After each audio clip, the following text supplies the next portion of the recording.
அடித்து துவம்சம் பண்ணி அவங்கக்கிட்ட இருக்கிற ஃபோனெல்லாம் பிடுங்குறாங்க. அந்த ஃபோனு வந்து பார்த்திங்கன்னா ஐஃபோன் தான், ரொம்ப காஸ்ட்லியான ஃபோனுங்க தான். உடனே அந்த ஃபோனை வாங்கிட்டு இந்த ஆதாரத்தெல்லாம் கேதர் பண்ணி, அந்த ஆதாரத்தை கேதர் பண்ணது விட்டுருங்க, அதை பார்த்த பிறகு இன்னும் அடித்து துவம்சம் பண்ணாங்க.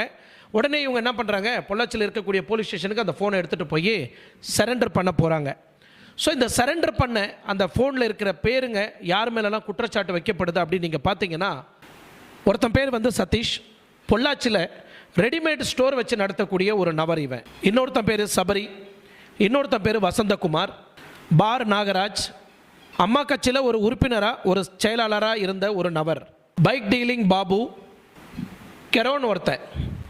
ஸோ இத்தனை பேர் 2016 இவங்க தான் அக்யூஸ்டுன்னு பிடிக்கப்பட்ட நபர்கள், கைது செய்யப்பட்ட நபர்கள். ஸோ இத்தனை பேரில் இவங்களுக்கு எல்லாம் பிக் பாஸாக இருந்த ஒரு நாய் யாருன்னு நீங்கள் பார்த்தீங்கன்னா, புறம்போக்கு நாதாரி, அவன் தான் திருநாக்கரசு.